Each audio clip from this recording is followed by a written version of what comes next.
Welcome back to Komba Communication Buddies. Masih sama Aya, tapi kali ini Aya sendirian. Gak sendirian, karena kita akan ngobrolin sesuatu yang lagi happening banget sebenarnya di Indonesia terutama nih ya, yaitu ngomongin soal pendidikan atau literasi dan kebencanaan. Nah, kalau sering dengerin soal megatrust sama kayak SDM rendah, nah itu nanti kita akan sikat-sikatnya kita akan bahas di Kombat kali ini. Nah, karena kali ini itu aku kedatangan narasumber yang ini mah ahlinya top notch di bidang kebencanaan dan literasi, Mas Nanda. Mas Nanda boleh disapa dong. Halo. Jadi di sini nama acaranya kan Kombat, itu singkatnya dari Communication Buddies. Oke. Jadi kita manggil penontonnya adalah dengan kata buddy. Yes. Oke, halo Buddy. Halo buddy. Nah, salam kenal dari saya. Salam kenal dari Mas Nanda. Nah, Mas Nanda ini tuh juga adalah seorang chairperson dari Yayasan Pelangi Eka Nusantara. Tuh. Nah, terus banyak sebenarnya latar belakangnya Mas Nanda ini. Kayaknya kalau aku sebutin satu-satu tuh agak terlalu banyak karena pengalamannya udah di mana-mana. Okay. Aku tuh dulu ketemu Mas Nanda pertama kali di kegiatan literasi ya Mas ya. Kita waktu itu ada kegiatan baca read aloud, terus habis itu jadi banyak ngobrol dan ternyata Mas Nanda ini expert juga di disaster management ya. Disaster management. Nah, ngomongin tadi aku di awal udah bilang kan kita akan ngomongin soal pendidikan atau literasi dan juga kebencanaan. Itu nyerempet-nyerempet sama Indonesia Emas nih. Kan katanya ada ngomongin soal Indonesia Emas 2045 gitu. Tapi dengan adanya tantangan demografis, dengan tingkat literasi yang tidak begitu maksudnya bisa diimprove gitu ya, banyak PR-nya gitu. Terus habis itu dengan adanya katanya ancaman seperti megatrust, apakah kita malah jadi Indonesia cemas? Nah, nanti kita akan ngobrolin soal itu. Jadi kita akan nanya ke Mas Nanda dulu di awalnya gitu. Bisa terjun ke dunia literasi itu gimana sih Mas? Saya tuh pertama kali terjun ke dunia literasi itu karena saya waktu itu terlibat di kegiatan anak-anak jalanan. Jadi itu sekitar akhir-akhir tahun 90, awal tahun 2000, saya banyak di kegiatan membantu anak-anak jalanan, terus bikin kegiatan-kegiatan edukasi karena ingin membantu mereka. Itu awal perkenalan saya dengan dunia literasi. Karena kegiatan pertama kami itu sebenarnya kegiatan sederhana yang akhirnya sekarang jadi terkenal dengan nama Read Aloud. Jadi saya bawa buku, datang ke kantong-kantong kemiskinan, saya bacain buku itu, habis itu kita main dengan mengacu dari materi yang ada di buku itu, selesai pulang. Jadi awalnya gitu, muter ke satu titik, sampai akhirnya saya bilang, ini kayaknya setiap kali habis kegiatan itu kok kayaknya rasanya fulfill ya. Nah itu akhirnya ketagihan. Wah itu bener sih, tapi kalau kita melakukan sesuatu yang kayak fulfilling, impact-nya gak cuma buat diri sendiri ya, ternyata kayak rippling efeknya ke teman-teman tuh ada perasaan yang kayak ya. Apalagi pas ngeliat anak-anak yang sempat kita dampingin ternyata dia bisa mencapai apa yang ingin dia capai, itu kan rasanya wah. Berarti ini tuh kegiatannya non-profit atau nirlaba gitu ya Mas? Iya, kegiatan berbasis relawan, berbasis volunteer. Oke, dan berarti Yayasan Pelangi Eka Nusantara ini juga Eka Nusa, nggak pakai Nusa. Oh, Eka Nusa, sorry. Jadi Yayasan Pelangi Eka Nusa ini juga adalah organisasi nirlaba. Ya, ini yayasan yang nirlaba. Oke. Upcoming ada kegiatan yang mau di-disclose kah atau? Sebenarnya saat ini Yayasan Pelangi Eka Nusa ada beberapa program yang lagi berjalan, baik di bidang literasi maupun di bidang bencana. Kalau di literasi ini memang kita menggunakan metode membaca nyaring atau read aloud. Jadi ini kayak kemarin kami baru secara serentak melakukan kegiatan membaca nyaring tentang literasi finansial di 63 titik taman baca dari mulai Aceh sampai Papua.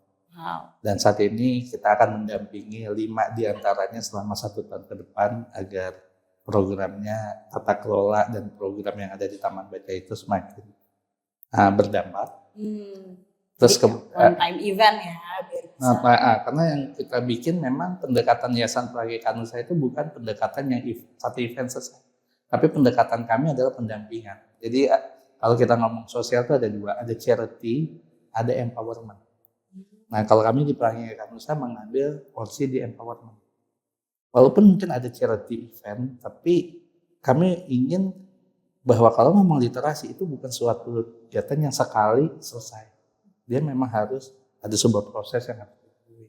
Makanya Pelangi Eka-Nusa sendiri ini programnya sendiri kita sudah berjalan hampir 14 tahun. Wow, itu sustain tuh, maksudnya kayak program itu 14 tahun ada terus atau begitu? Ya, rata-rata yang kami dampingi sustain dan kami biasanya akan melihat kalau tempat pendampingan kami itu sudah bisa mandiri, kami akan pindah ke tempat lain. Oh, jadi sistemnya tap in ke suatu. Ya, biasanya sekitar 3 tahunan kita mendampingi suatu tempat.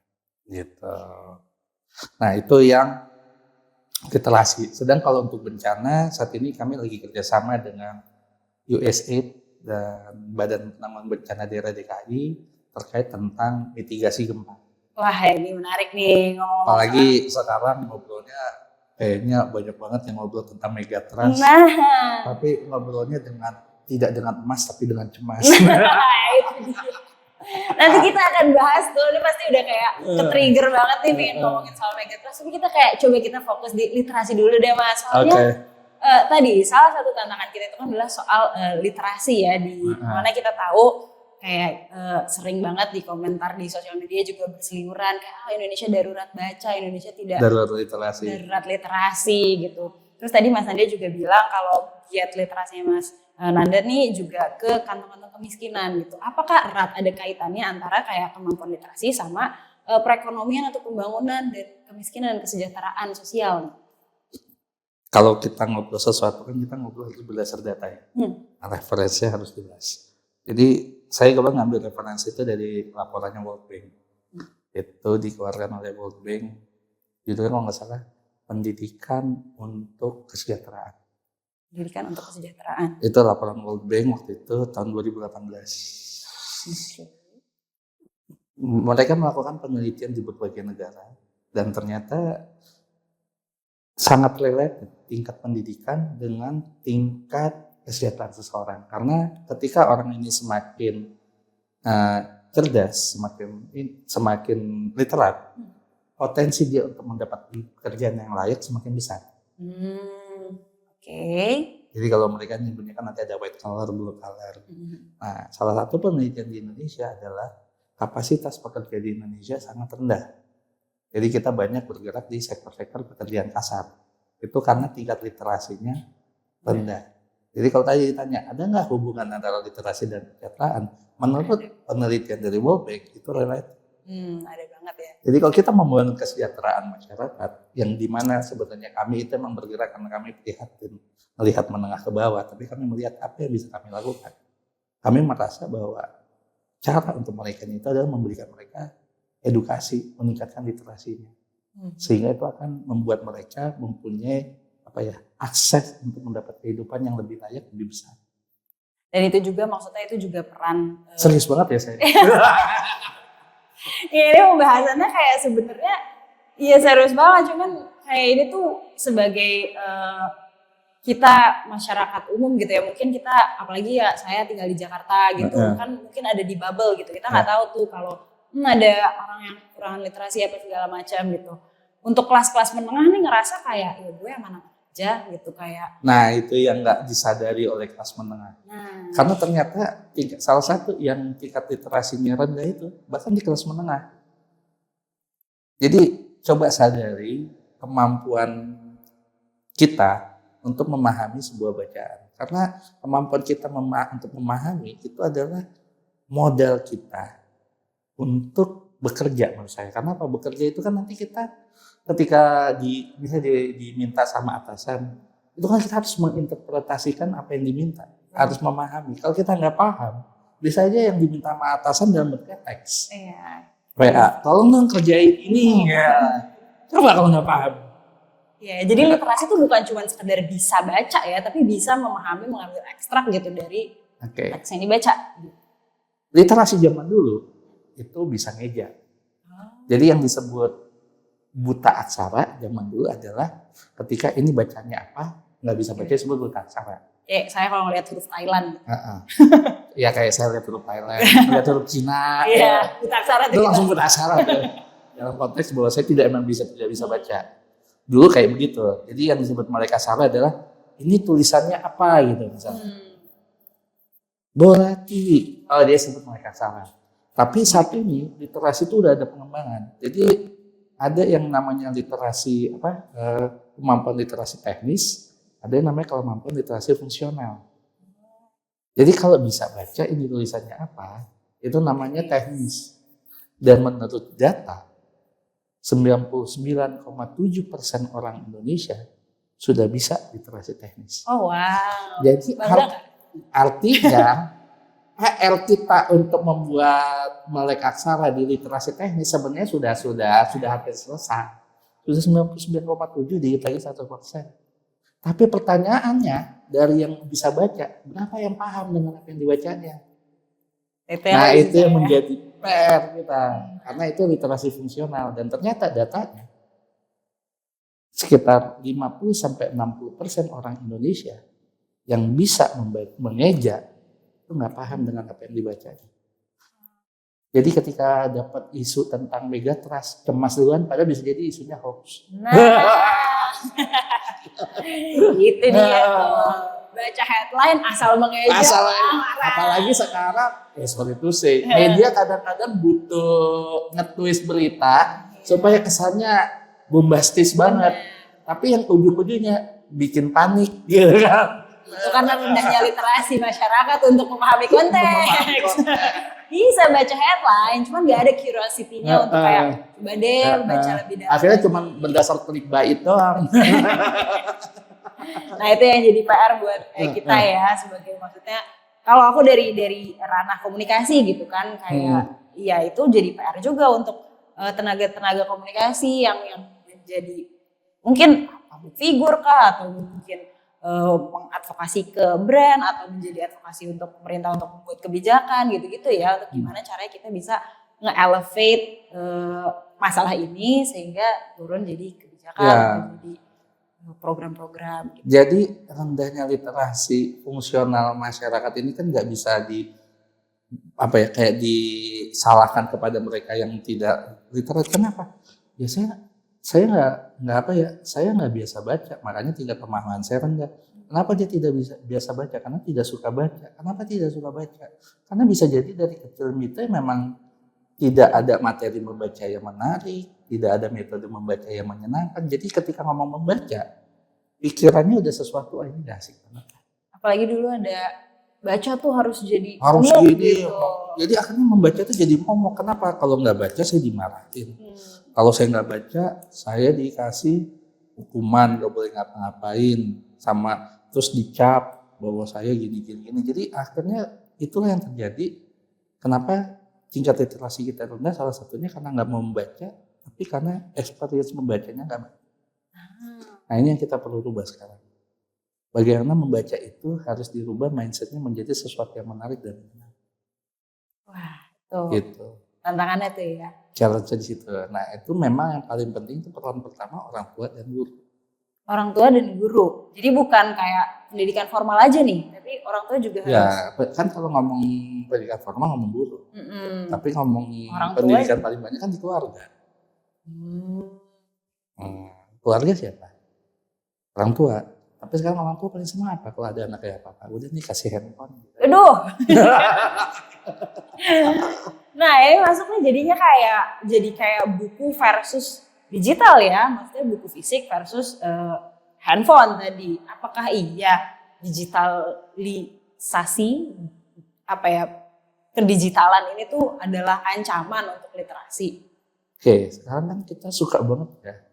Saya tuh suka banget ketemu orang tua kayak ngebenturin literasi itu dengan gadget. Iya nih, karena anak-anaknya pakai main HP terus, makanya mereka nggak suka baca. Saya cuma ada 2 sih yang saya tarik poin di situ, saya balikin ke orang tua. Pertama, yang membuat mereka senang pakai gadget siapa yang ngajarin? Terus kenapa yang disalahin gadget? Tunggu, saya tanya ke orang tuanya. Yang biasain mereka untuk pakai gadget itu siapa? Terus kedua, kalaupun emang mereka pakai gadget, kan mereka bisa pakai juga untuk membaca. Banyak buku ibu. Misalnya juga aku ada aplikasi yang emang isinya buku-buku doang. Ada Kindle, ya saya sebut judul aja ya. Jadi kayak begini nih. Ini saya bikin buku. Konvensional kayak begini. Tapi coba bayangkan kalau kita punya 280 juta penduduk saat ini. Kalau ini dicetak ini berapa biayanya? Tapi kalau kita pakai digital, ini kan bisa lebih luas, biayanya lebih murah, bisa sangat membantu. Jadi kenapa harus dibenturkan? Padahal itu bisa saling mengkomplementari.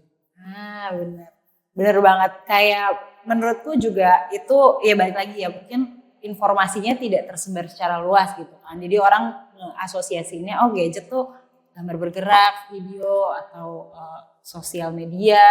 Padahal sebenarnya ada ya Mas platform-platform digital yang enabling kita buat bisa baca lebih banyak. Nah, ini harus diluruskan juga. Jadi banyak orang yang mengartikan literasi itu hanya buku. Padahal film itu juga media literasi. Jadi bisa bentuk teks, bisa bentuk audio. Makanya kita ada namanya read aloud, membacakannya tapi didengar. Jadi yang dirangsang adalah matanya sama kupingnya. Tapi ada juga audio video, bentuknya film.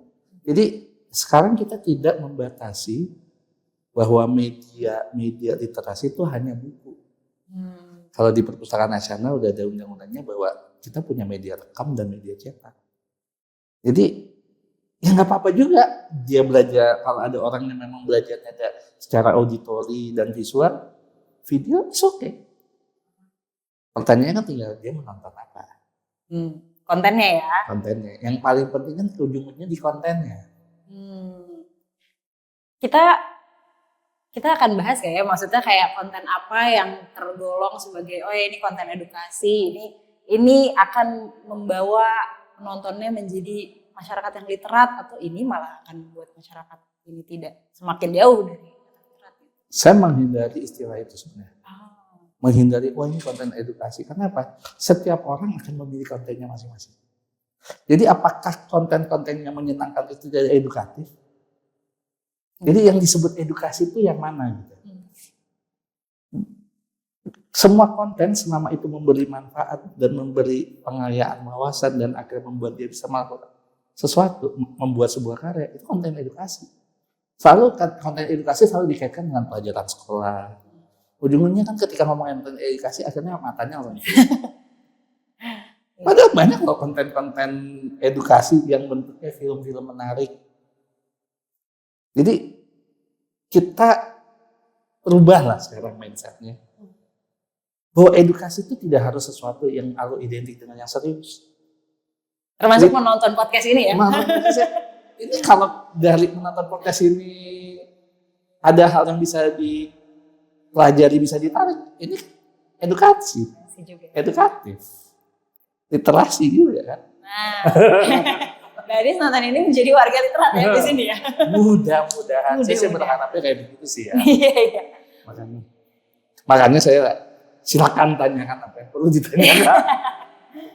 Iya, nah bener juga, aku juga tadi mau meng-highlight, jadi sebenarnya digitalisasi itu tuh keniscayaan ya, tergantung gimana kita melihatnya aja gitu, tergantung perspektifnya. Jadi gini, di dunia ini dari UN, itu literasi dasar itu dibagi 6. Literasi yang pertama itu, karena itu fundamental, adalah literasi baca tulis. Ya kan? Karena itu fundamental. Jadi dia adalah kuncinya. Jadi kalau nggak bisa itu, nggak bisa ngerjain literasi yang lain. Nah, ada 5 literasi di luar baca tulis yang menjadi literasi dasar yang diharapkan setiap orang biasa menguasainya sejak dini. Literasi yang kedua adalah literasi numerik. Literasi numerik bukan hanya tentang matematik, ekonomi, apapun, pokoknya numerik.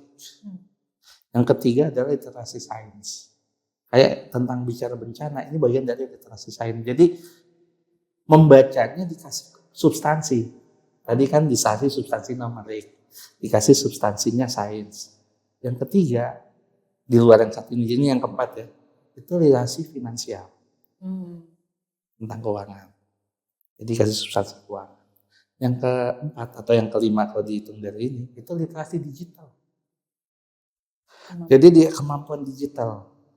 Itu yang perlu dikuasain. Jadi baca tulis dikasih substansinya digital. Dan yang terakhir, kelima atau keenam menurut kalau kita hitungnya ini adalah literasi budaya dan kewargaan. Itu lebih ke karakter tentang jiwa sosial, civic virtue, kesalehan sosial, saling tolong menolong, menghargai budaya, menghargai value. Itu literasi budaya dan kewargaan. Jadi ada 6 literasi dasar yang diharapkan dikuasai oleh setiap orang minimal. Kita sebutnya 21st century skills. Skill-skill abad 20 ya? Skill-skill abad 21. Oh ya, abad 21 ya. Bagaimana kita bisa survive di abad yang enam literasi. 6 itu harus dikuasai. Nah, digital masuk di dalam. Bagaimana kita juga bisa menerima informasi tanpa kemakan hoax, itu juga termasuk literasi digital ya? Sebenarnya itu bukan literasi digital. Itu? Karena itu akhirnya literasi tentang itu literasi baca tulis. Oh, itu udah basic banget bahkan. Kenapa? Kan hoax itu bisa disampaikan lewat digital, bisa disampaikan lewat koran cetak. Tapi kita harus punya kemampuan filter, ini hoax atau enggak. Jadi bukan digitalnya, tapi kontennya. Paham nggak dengan konten? Kalau digital itu adalah tentang kita bisa pakai ini nggak? Kita bisa create apa dari bahan digital ini? Oh, lebih kayak pemanfaatan digitalnya. Oke, menarik. Tapi bagaimana kita bisa memfilter ada yang di digital, kita bisa paham ini hoax atau itu kembali ke yang literasi dasar. Oh, kalau literasi dasar aja udah nggak ngerti. Jadi ya apapun yang ada di dalam mau digital atau apa, ditelan mentah-mentah. Gendam di jalan juga ada. Oke. Itu tadi kita udah ngomongin soal literasi dan tadi kita sempat nyinggung-nyinggung soal literasi sains atau kebencanaan ya gitu. Literasi bencana itu kan juga termasuk ke satu dari 6 fondasi literasi itu ya. Jadi nanti akan ada pecah-pecah lagi. Sekarang mau didikan literasi. Literasi apa? Karena pada dasarnya sebenarnya semuanya butuh. Ya, dan saya senang sih karena kami bergerak mempopulerkan istilah literasi itu kan dari awal 2000-an awal. Dan sekarang orang udah mulai jadi dikit-dikit kan literasi ini. Ya kita sih senang aja. Ya udah mulai. Walaupun secara substantif apakah melenceng atau cocok? Ya itu nanti kembali. Ya kalau kita literat kita bisa merasa lah ini melenceng, ini cocok. Dan kita di sini tidak sebagai hakim. Jadi ya kita appreciate saja. Yang kita lihat kayak banyak sekarang kegiatan-kegiatan membaca atau kayak klub-klub baca tuh mulai bertumbuhan gitu. Terus habis itu kayak festival-festival buku gitu udah mulai naik. Terus orang-orang udah mulai kayak di sosial media tuh bahasannya tuh kayak baca apa nih, baca buku berapa nih gitu-gitu tuh udah mulai ada lah ya kesadaran. Mulai jadi tren ya. Iya, walaupun belum tahu ya apakah substansinya apakah sesuai atau enggak. Ya, it's okay.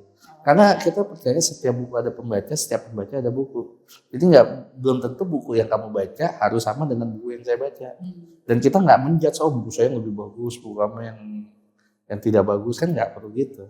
Kayak kita makan. Kamu sukanya makan sop, saya sukanya makan soto. Mana yang lebih enak? Yang nggak ada. Ya buat saya enak soto, ya buat kamu enak sop. Benar. Nggak untuk dibandingkan gitu. Itu tuh it's not our place to judge ya apapun bacaan kalian bagus. Saya sukanya baca buku cerita, ya nggak apa-apa. Saya sukanya baca novel-novel yang romance. Saya sukanya baca tentang motivasi. Saya sukanya baca tentang entrepreneurship. Apakah artinya yang baca novel lebih tidak dibanding ini kesannya ini? Enggak. Ya ini kan masalah minat aja. Dan belum tentu juga buku yang kayak tampangnya itu mah buku anak-anak itu ternyata isinya bisa aja berat. Nah termasuk nih kita dari tadi tuh ada buku ini dipajang ini tuh boleh diceritain dong Mas, sebenarnya buku ini tuh buku apa? Ini kayak tampaknya kan kayak tampang buku-buku anak-anak nih. Apakah betul ini buku anak? Nah. Ya, ini kita ngomong kontennya dulu ya. Ini buku kami buat adalah buku tentang gempa. Jadi di dalam buku ini kita akan belajar tentang apa yang perlu kita lakukan kalau ada gempa. Kenapa? Karena saya melihat banyak orang tuh yang tidak tahu ketika gempa harus ngapain atau salah kaprah. Terus sekarang kan juga lagi isu megatrust. Megatrust itu kan sebenarnya gempa. Nah itu mungkin kita agak mundur sedikit ya Mas, ngomongin soal megatrust itu selama ini kita tuh taunya tuh kayak megatrust ya udah translate aja mentah-mentah megatrust, guncangan besar. Terus habis itu apalagi itu tadi sempat disinggung juga kayak di endorse oleh mungkin salah pemahaman dari masyarakat atau salah penyampaian dari media gitu. Kita akhirnya tuh jadinya tuh kayak ketakutan gitu. Bakalan ada gempa nih kapan gitu, kayak udah mikirnya apa yang dipublikasikan media itu akan segera terjadi, or istilahnya menunggu waktu gitu. Sebenarnya megatrust ini apa sih? Apakah benar megatrust itu adalah ancaman gempa besar? Apakah megatrust itu? Saya mau bikin tambah takut, boleh? Aduh. Gimana kita? 5 detik lagi ada gempa. Benar. 5 detik lagi ada gempa. Kenapa? Pada dasarnya Indonesia itu, bumi ini bergerak, bumi ini hidup. Jadi dia tuh emang tremor. Tremor itu yang kita sebut gempa. Pertanyaannya, gempanya, getarannya itu terasa nggak sampai kita? Dan kalau udah terasa, apakah mengakibatkan kerusakan apa enggak? Nah, ketika kita ngomong megatrust kan kesannya yang kita pikirin adalah gempanya gede, nanti akan hancur banyak gitu kan. Saya pertanyakan, megatrust itu sebenarnya ngomong potensi atau ngomong tentang prediksi? Kalau yang ditanya kapan terjadi, itu ngomongnya prediksi kan. Padahal belum ada satupun teknologi di dunia ini yang bisa memprediksi kapan terjadinya gempa. Semakin kita pikirin, semakin gak tenang. Ya kan? Iya. Padahal megatrust itu potensi. Kita memang punya potensi megatrust. Pertanyaannya di mana? Nah, kalau menurut data, megatrust itu ada di barat Pulau Sumatera, di selatan Pulau Jawa. Megatrust itu kenapa disebut mega? Karena tuh yang kemungkinan bertumbuh itu adalah sebuah lempengan yang besarnya besar sekali. Dengan kedalaman yang tidak terlalu dalam. Sehingga nanti getarannya mungkin akan sangat terasa. Tapi itu potensi ya, bukan prediksi. Ada potensinya. Dan sorry aku potong. Berarti itu kayak megatrustnya sebenarnya zona atau apakah itu adalah? Ya, dia ada zona megatrustnya. Jadi kayak sekarang ada Jakarta panik tentang megatrust. Padahal megatrust itu yang paling akan terasa justru di selatan Jawa, di barat Sumatera. Jakarta itu kemungkinan efek megatrustnya tuh kecil. Karena data yang terakhir yang saya lihat, gempa yang merusak di Jakarta yang bukan megatrust itu terakhir terjadi itu 200 tahun yang lalu. Jadi Jakarta itu menurut sejarah gempa merusaknya itu sangat minimal. Nah sekarang kalau orang Jakarta ketakutan megatrust, saya tanya, megatrust itu apa? Tahu nggak lokasinya ada di mana? Dan kira-kira seberapa dampaknya Jakarta? Memang waktu itu BMKG dan beberapa pegiat bencana sempat bikin simulasi seandainya ada gempa semagnitudo segini melanda Jakarta, dampaknya akan seperti apa? Kalau magnitudo segini dampaknya seperti apa? Tapi itu kan simulasi. Kenapa? Karena itu lebih untuk membuat strategi antisipasi. Bukan bahwa Jakarta akan kena gempa segede itu. Tapi undeniably sebenarnya kayak kita di Indonesia tuh ada potensi ya, bukan prediksi, ada potensi ya untuk kayak menghadapi bencana gempa. Karena kan kita juga istilahnya kita ada di ring of fire juga, terus kita Jadi kalau ngomong ring of fire kita ngomong tentang vulkanologi. Itu beda. Jadi kalau kita ngomong gempa kita ngomong tentang tektonik. Kalau ring of fire kita ngobrol tentang vulkanik. Nah itu jenis bencana yang beda lagi. Bencana yang beda lagi. Tapi memang terjadinya gunung berapi itu adalah karena ada lempeng yang mencuat. sehingga menjadi gunung. Kalau lempeng yang ke dalam menghujam itu menjadi jurang. Nah, tapi kita ngobrol tektonik nih. Jadi kalau kita ngomong tektonik, Indonesia itu pertemuan 4 lempeng. Ada yang bilang 3 lempeng, ada yang bilang 4 lempeng, tergantung teori mana yang mau dipakai. Ada Eurasia, lempeng Pasifik, lempeng Indo-Australia, sama satu lagi lempeng, pokoknya ada 4. Saya ingat itu. Lempeng Filipina kalau nggak salah namanya. Jadi itu ada pertemuan 4 lempeng. Nah, antara lempeng ini di Indonesia ini saling menekan. Yang ini dorong ke sini, yang ini dorong ke sana, yang ini dorong ke sini. Nah, tumbukan-tumbukan itu yang membuat tremor. Nah, ketika dia tumbuh, terus dia mencuat, dia jadi gunung. Jadi belum tentu gunung aja dulu ya. Tapi bisa aja berapi. Tapi emang kemungkinan gunung aktif sih. Ketika dia ke bawah jadi palung. Jadi palung atau jurang. Ketika dia nggak ketemu, pertemuannya nggak ketemu, dia jadi sesar. Nah, kita belajar geografi lagi ya. Hai teman-teman gadis yang masih SMA. Jadi kayak begitu. Nah, ini semuanya berpotensi, gitu kan? Berpotensi menjadi bencana. Emang bencana apa sih? Bencana itu sebuah kejadian yang mengakibatkan kerugian atau korban. Jadi kalau ada kejadian tapi nggak ada kerugian, nggak ada korban, bukan bencana. Jadi misalnya ada banjir, tapi nggak ada kerugian, nggak ada korban, dia nggak disebut bencana. Dia cuma kejadian alam aja. Ada gunung berapi meletus, nggak ada korban, nggak ada kerugian, dia bukan bencana. Dia disebut bencana kalau dia timbul korban, dia timbul kerugian. Makanya kenapa di manajemen bencana yang perlu diantisipasi adalah kemungkinan timbulnya korban dan kerugian. Nah, gitu juga ketika kita ngobrol tentang tadi gempa. Jadi dengan pengetahuan ini, kejadian gempa itu bakal ada nggak? Bakal ada. Potensinya ada kok. Tapi yang perlu dipikirkan bukan megatrustnya. Tapi kalau ada megatrust atau ada gempa, apa yang perlu kita lakukan biar nggak jadi korban? Itu yang paling penting. Nah, itu yang bakalan kita bahas. Kita juga akan ngobrol kapan daripada kapan megatrustnya. Tapi ngomong gini, kapan pun megatrust itu ada, saya udah siap gitu. Nah, itu ya. Oke, Badis, abis ini kita akan ngomongin soal sesuatu yang sifatnya kayak teknis banget ya, dan itu penting banget buat kita semua tahu karena kita hidup di Indonesia yang tadi udah dilewatin berapa? 13 megatrust? Kita di Indonesia mau bikin takut nih. Kita berada di pertemuan kita ada 13 subduksi megatrust. Artinya ada 13 lempeng yang sangat besar yang berpotensi bertabrakan dan mengeluarkan energi. Tapi kita tidak tahu apakah energinya kecil-kecil tapi banyak atau energinya sekali tapi langsung gede. Nah, kita tahu. Yang kita tahu adalah bagaimana cara kita menghadapinya. Yang daripada kita pikirin itu yang tidak bisa diprediksi, mendingan yang jelas-jelas saja. Kalau itu yang terjadi, apa yang perlu kita siapin? Oke, Badis. Setelah ini kita akan ngomongin soal bagaimana, apa yang perlu kita siapkan sebagai masyarakat yang hidup di 4 pertemuan lempeng dan 13 zona subduksi atau 13 ya, ada zona 4 lempeng, di mana 4 lempengnya itu ada 13 yang gede banget subduksinya. Nah, oke. Nanti kita akan kasih tahu ke Badis.